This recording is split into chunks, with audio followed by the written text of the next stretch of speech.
안녕하세요. 맥키네 지혜투자클럽입니다. HLB가 테라피틱스의 최대 주주에 등극했다는 소식이죠. 내일의 투자 전략까지 한번 살펴보도록 하겠습니다. 먼저 개장 전 미증시 선물 흐름부터 한번 살펴보도록 하겠습니다. 개장까지 지금 5시간 넘게 남아 있는데요. 지금 나스닥 선물 같은 경우는 0.74% 강세고요. 다우와 S&P 선물 같은 경우는 0.30, 0.43% 강세 흐름입니다. 자, 중소형주 중심 라오셀 2000 같은 경우도 0.49% 일단 강세 흐름이 나타나고 있고요. 자, 유가는 1.69% 하락. 금값은 1.12% 강세 흐름이죠. 헤드라인에는 테슬라가 이제 작년에도 12월 달에 거의 반토막 수준으로 빠졌고, 지금 이제 $100도 좀 붕괴되지 않을까. 공매도의 어떤 치열한 어떤 수급 압박에 이 테슬라 주가가 이 두 자릿수의 하락들을 계속 보여주고 있죠. 그래서 테슬라가 거의 2년 만에 지금 하루에 가장 많이 빠지는 어떤 흐름들의 어떤 지금 부진을 보여주고 있습니다. 오늘 우리 국내 증시에서도 2차 전지 관련주들이 오전장에는 좀 약세 흐름이 나왔다가 반등세 흐름이 나왔는데요. 미국 시장에서 테슬라라든지 그 다음에 애플 주가 영향을 계속 이제 하두가 되고 있습니다.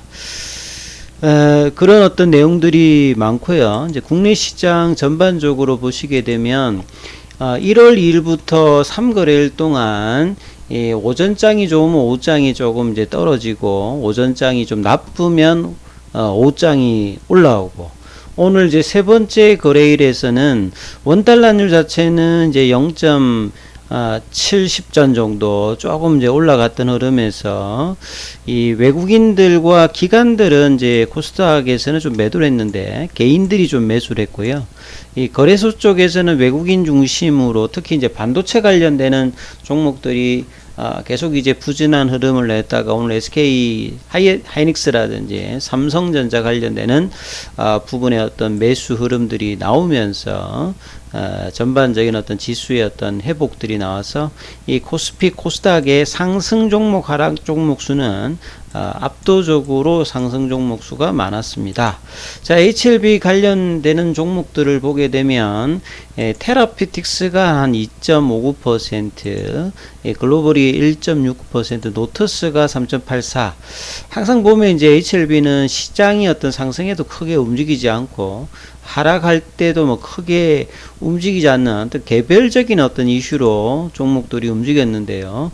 올해 들어서도 이런 분위기들을 계속 이제 3거래일 동안 보여주고 있는데요. 다만 이 볼린저 밴드 하단 부분을 어제 회복하고 이 부분을 지지하면서 이 장중에는 29,150원대까지 올라갔다가 이제 그 이후로 10시 이후로 조금 이제 다시 내려가서 오후장에는 28,000원대 위에서 놀고, 시간에는 지금 완전 150원 정도 올라가서 28,450원 정도입니다. 그리고 공매도 매매 관여율이 12.89%로 어제보다 좀 늘었죠.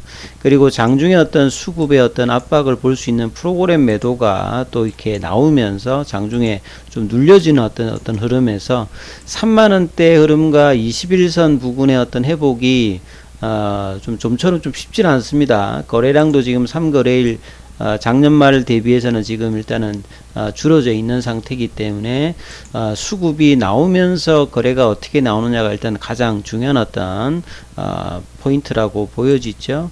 오늘 이제 관련 이제 기사를 좀 살펴보면 HLB가 HLB 테라피틱스의 유상증자 참여해서 최대 주주가 된다는 소식인데요.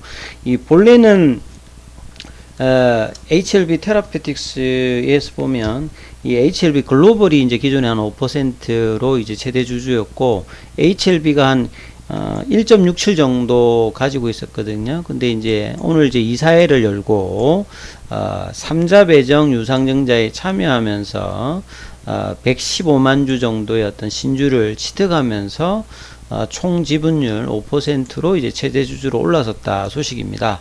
이 HLB 테라피틱스는 이제 과거에 이제 G3BNT죠.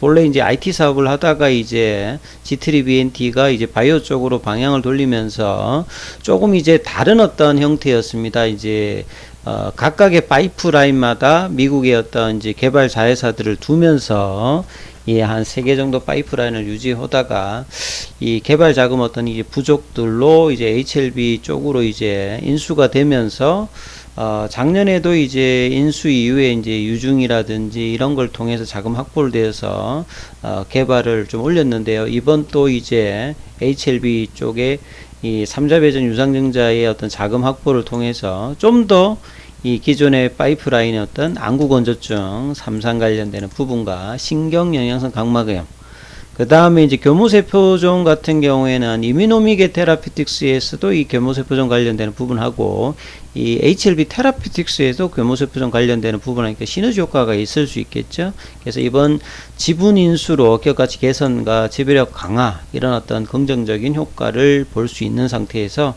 HLB는 작년에 유중으로 이제 자금 확보를 통해서 이 계열사의 어떤 지배력 확보와 이 재무구조의 어떤 건실함을 좀 더 계속 이제 하는 모습을 연초에도 좀 보여주고 있습니다. 그리고 이제 베리스모 관련되는 부분들은 이제 HLB 제약이 이제 최대 주주로 되어 있는데요. 여기는 이제 카티입니다. 본래 이제 이 노바티스의 킴리아 개발을 이끌었던 미국 펜실베니아 대학의 어떤 연구팀이 주축으로 설립되어서 지금은 초기 이 단계입니다. 파이프라인들이. 그래서 이 부분들이 이제 임상의 속도를 이제 가속화하기 위해서 카티 치료제 개발 기업인 베리스모의 이 제클린 스티브 시니어 디렉터가 이 제약 세포 치료제 분야에서 13년간 이제 품질 관리를 했던 이제 베테랑인데요. 이분이 이제 총괄 담당자로 임상 품질 규정 준수 이런 어떤 부분에 이제 영입을 했다는 소식입니다. 자, 이분의 어떤 이제 이력을 좀 보면요. 이게 상장사인 어댑티뮤에서 품질 보증 총괄로 했고요. 그 아스트라제네카 했던 자회사 매드이뮨에서도 이제 백신 생산을 위해서 이 컴플라이언스 전반. 이 컴플레이스는 쉽게 말해서 이제 회사가 이 준법을 그대로 잘 지키면서 경영하는지 이 부분을 좀 살펴보는 겁니다.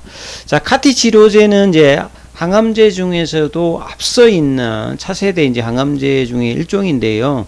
환자의 몸 안에 있는 T세포 부분에 있는 부분을 이제 외부로 빼서 이 특정 이제 암세포 항원을 인지할 수 있는 유전 정보를 이제 변형해 가지고 조합을 해서 다시 이제 환자에게 투여하죠. 다른 어떤 항암제와 좀 차별점이 있는 거는 카티 치료제는 한 번만 딱 맞으면 됩니다. 근데 이제 환자가 있는 곳에서 이제 이걸 해야 되기 때문에 뭐 한국에 있는 환자들이 미국 가서 하기가 힘드니까 각 지역에 이제 이 카티를 하기 위해서는 공장들이 일단 들어가야 되기 때문에 이 부분이 좀 어려운 부분이 있는 상태입니다. 그래서 베리스모가 기존의 또 카티 치료제의 한계를 뛰어넘을 수 있는 보통 이제 혈액암 쪽에서만 많이 좀 썼는데요. 이번에 이제 키르카 플랫폼으로 싱키르 110 같은 경우에는 고용암에도 효과를 발휘할 수 있도록 지금 설계를 하고 있기 때문에 자, 임상의 어떤 이제 진행 과정에서 상당히 좀 관심을 볼 수 있는 어떤 형태다 이렇게 볼 수 있습니다. 자, 링크드인에서 이 경력 관련되는 부분을 좀 살펴보면 10년 넘게 백신이라든지 세포 유전 치료제 관련되는 부분에서 경험이 있고 앞서 말씀드렸던 아답테문이라든지 아스트라제네카의 자회사에서 매드문에서 백신에서 이제 근무를 했던 이력이 있는 분이라고 봐야 되겠죠. 그래서 차트를 통해서 뭐 좀 마무리를 좀 해준다라고 하면 HLB는 자, 좀 거래가 늘면서 이 21일 평선이죠. 이 부분에 대한 어떤 회복들, 이 3만원대 라운드 넘버 가격을 어떻게 좀 이제 빠른 시점에 회복을 해주느냐. 그리고 결국 이제 1월달, 2월달, 3월달에 작년하고 조금 이제 달라졌던 부분들은 먼저 선약 남성항을 하는데 FDA의 어떤 협의 과정에서 EOP2 이제 그 미팅에서 용량 관련되는 부분에서 추가적인 이제 부분에 조금 더 이제 과정이 좀 필요하다 했기 때문에 결국은 그 과정이 언제쯤 끝날지 모르기 때문에 빨리 준비되었던 선약 남성과 그 다음에 1월달, 2월달 이제 간암 관련되는 부분인데, 선양 남서안보다는 지금 이제 관심은 어째 보면 이제 가남 쪽으로 많이 들어가 있습니다. 요거는 이제 항서제약하고 같이 하는 거기 때문에 이 부분의 어떤 준비 과정이라든지 CMC 과정을 이제 준비를 하고 있는데, 보통 이제 그 FDA, NDA 신청 과정에서 반려라든지 기간이 연장되는 거는 이 CMC 관련되는 부분에서 가장 많이, 거의 절반 정도가 여기서 이제 뭐 CRC 레터를 받는다든지 이런 부분인데, 이런 부분만 없다라고 하면 회사가 준비를 얼마만큼 했냐에 따라서 1월달, 2월달, 3월달 항서제약과 같이 이제 이 부분이 언제쯤 이제 발표되느냐가 주가의 어떤 반응에서는 뭐 가장 중요한 부분이니까, 자, 이 부분의 어떤 기대감으로 주가가 바닥을 어디서 찍느냐, 뭐 월봉상으로 보면 이제 다중바닥 형태를 만들고는 있습니다만, 주가가 올라가야 이제 향후적으로 이제 바닥을 형성할 수 있는 거니까, 가격선에서는 여기에서 이제 바닥을 만들지, 추가적으로 이제 뭐 유중 관련되는 부분 주식 배당을 뭐 일단은 퉁치고 한 25,000원대인데, 여기까지 안 내려가서 이제 바닥을 만드는 것이 가장 이제 추가적인 어떤 이제 수급 압박에서도 좀 피할 수 있는 부분인데, 이 과정들이 언제쯤 이제 나타나느냐가 가장 중요한데요. 그런 어떤 잔초들은 이 거래량이 늘면서 10월달 이후 한 번도 20일 이평선에서 지지를 못하고 내려왔는데요. 자, 이번 이제 1월달에 이제 이 21일선 이평선이 있는 3만원대 라운드 넘버 가격을 어떤 식으로 이제 회복해서 가격을 형성하느냐가 가장 중요한 어떤 주가의 어떤 추세 변환의 어떤 변곡점이 될 가능성이 있으니까, 이 부분 참조하시면서 투자 대응 전략 삼아보시기 바라겠습니다. 여기까지 하겠습니다.